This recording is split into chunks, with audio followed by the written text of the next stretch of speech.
Your phone's autocomplete and GPT for use the exact same trick. Seriously, the core mechanic behind the most powerful AI systems ever built is the same thing, suggesting LOL after your texts. The difference is just scale, training data, and an architecture so clever it kind of breaks your brain when you actually understand it. So let's start with the obvious question. How does a model actually predict the next word? The short answer is probability. The model looks at everything you've written so far and essentially asks, out of all the words in existence, which one is most likely to come next given this specific context? But here's what makes transformers different from everything that came before them. Before 2017, AI models read text like you'd read a sentence with your finger, one word at a time, left to right, struggling to remember what happened way back at the beginning of a long paragraph. Then a team at Google published a paper called "Attention is All You Need," and it genuinely changed everything. That paper introduced the transformer architecture, and the core idea was wild. Instead of reading sequentially, the model looks at every single word in relation to every other word simultaneously. Think about that for a second. You give it a sentence, and it's not just tracking what came before. It's mapping the relationship between every token and every other token all at once, building this massive web of contextual connections before it ever makes a single prediction. This mechanism is called self-attention, and it's the secret sauce. Imagine you write, "The animal didn't cross the street because it was too tired." Self-attention lets the model figure out that it refers to animal, not street, by literally scoring how relevant each word is to every other word in that sentence. But here is where it gets wild. The model doesn't just do this once. A typical transformer runs this attention process through multiple layers, sometimes 96 of them in the largest models. Each layer learns to notice different kinds of relationships, syntax in early layers, semantics, and meaning in later ones. Every word in your input gets converted into something called a vector, basically a long list of numbers, sometimes 12,000 numbers or more, that encodes the meaning of that word in a specific context. And these vectors aren't static. They actually change and get refined as they pass through each attention layer. Here's a concrete example that makes this click. The word bank in river bank and bank account would start with similar numbers, but by the time they've passed through several attention layers, their vectors look completely different because the surrounding context has reshaped their meaning mathematically. Now, where do those numbers actually come from? This is where training comes in. These models are trained on hundreds of billions of words scraped from books, websites, code, articles, essentially a compressed version of human knowledge. And during training, the model is doing one thing over and over. Predict the next token, check if it was right, adjust the weight slightly. Do that billions of times, and something almost philosophical happens. The model doesn't just memorize sentences. It develops internal representations of grammar, facts, reasoning patterns, even a kind of world model, all emergent from nothing, but predict what comes next. But here is where it gets wild. The model isn't predicting one word. It's generating a probability distribution over its entire vocabulary, which might be 50,000 tokens or more. Every single potential next word gets a score, and those scores add up to 100%. So when you're chatting with ChatGPT and it says the capital of France is, the model is assigning something like 97% probability to Paris, 1% to the 0.4% to located, and so on. It's not retrieving a stored fact. It's predicting the most statistically likely continuation of that text.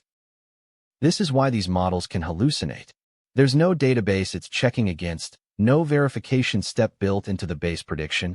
It's always just asking, what text would most plausibly follow this? And sometimes plausible-sounding text is completely wrong. Now let's talk about something called temperature, because this directly affects every AI output you've ever seen. Temperature is a setting that controls how adventurous the model is when picking from that probability distribution. Low temperature means it almost always picks the top choice. High temperature means it samples more randomly from the lower probability options.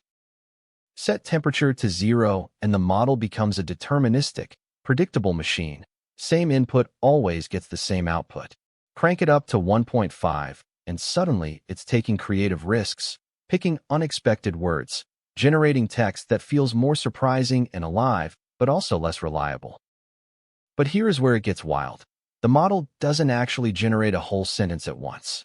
It generates one token at a time, feeds that back into its own context, then predicts the next one, then the next, in a loop. You're watching it think in real time when you see those words stream out character by character. Let's talk about positional encoding because this one trips people up. Since the transformer looks at all tokens simultaneously, it has no built-in sense of order. Dog bites man, and man bites dog would look identical without some extra mechanism to encode position. So before the attention layers even start, each token gets a positional signal added to its vector, a mathematical fingerprint that tells the model this token is third in the sequence, or 15th, or 402nd. That way word order is preserved even though attention itself is technically position blind. Here's something most people completely miss. The input isn't even words. It's tokens, which are chunks of characters. The word unbelievable might get split into un, believe, and able. GPT-4 uses a tokenizer with about 100,000 possible tokens, and this choice of how to slice language actually has huge effects on what the model learns. The context window is another critical concept. This is the maximum amount of text the model can see at once when making a prediction. Early GPT models had a context window of about 2,000 tokens.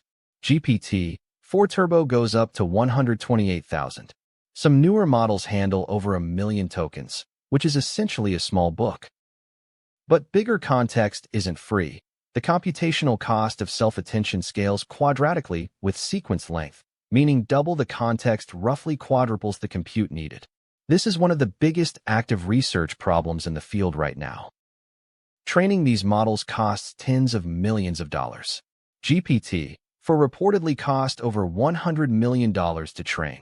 You need thousands of specialized GPUs running in parallel for months, enormous infrastructure just to keep everything cool and connected, and vast engineering teams managing it all. But here is where it gets wild. After all that expensive training, the base model isn't actually the thing you're talking to. The raw pre-trained model just predicts text patterns.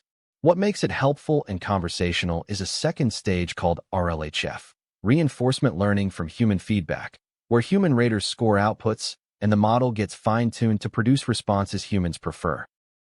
This is why early GPT-3 could recite disturbing content and write toxic text, while GPT 3.5 felt like a completely different personality. Same base architecture, completely different behavior, all because of how that second training stage shaped the probability distributions toward human-preferred outputs.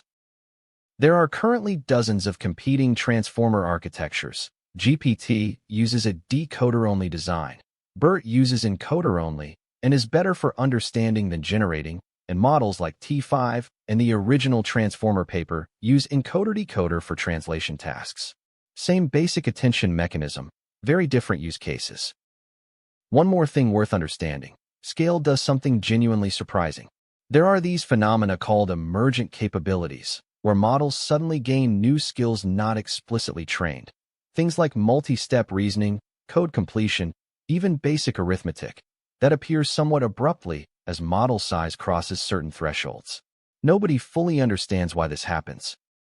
This is partly why the scaling laws debate is so hot right now. Some researchers believe just making models bigger and feeding them more data will keep producing these leaps, while others think we're hitting diminishing returns and the field needs fundamentally new ideas beyond attention and prediction. Here's what you should actually take away from all of this. Transformers predict the next token using self-attention to understand context. They're trained by predicting billions of tokens and adjusting weights.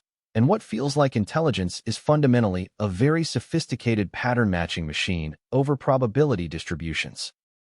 Now I want to know, when you're using something like ChatGPT or Claude, does understanding that it's literally just predicting the next word change how you think about its answers? Or does it still feel like intelligence to you? Drop your honest take in the comments. The first thing to understand about how transformer models predict the next word is that the surface explanation is usually too simple. The real leverage is in the small, repeatable behavior underneath it. because that is what survives after motivation drops.